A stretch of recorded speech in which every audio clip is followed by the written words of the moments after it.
క్రీస్తునందున్న ప్రియులకు ప్రేమతో వందనాలు తెలియజేస్తున్నాను.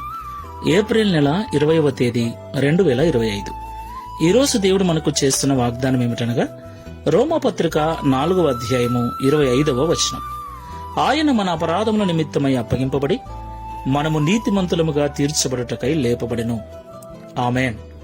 నా ప్రియమైన సహోదరి సహోదరులారా, ఈ మాటలు వింటున్న మీకందరికీ మొదటగా మన రక్షకుడైన యేసుక్రీస్తు ప్రభుల వారి పునరుద్ధాన దినపు శుభాకాంక్షలు తెలియజేస్తున్నాను. దేవునికి మహిమ కలుగునుగాక. ప్రియులారా, అందరూ బాగున్నారు కదా? మీరందరూ బాగుండాలని ప్రభు సన్నిధిలో ప్రతిదినం ప్రార్థిస్తూ ఉన్నాను.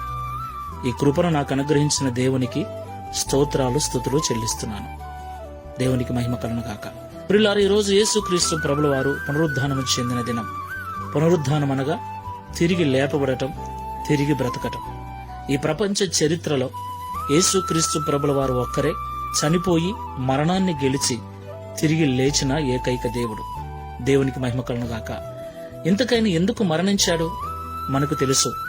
ఆయన మన పాపముల కొరకే మరణించాడు. ఆయన తిరిగి లేచాడు. ఎందుకు లేచాడు? వాక్యం ఇలాగూ సెలవిస్తుంది, ఆయన మన అపరాధముల నిమిత్తం అప్పగింపబడి మనము నీతిమంతులుగా తీర్చబడుటకై లేపబడెను అని. దేవునికి మహిమ కలుగునుగాక.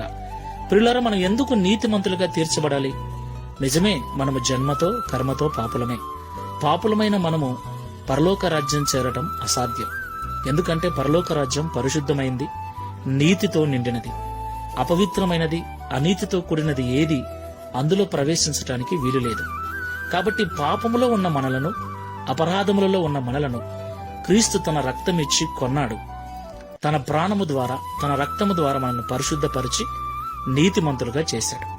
ఇప్పుడు దేవుని Download ShareChat.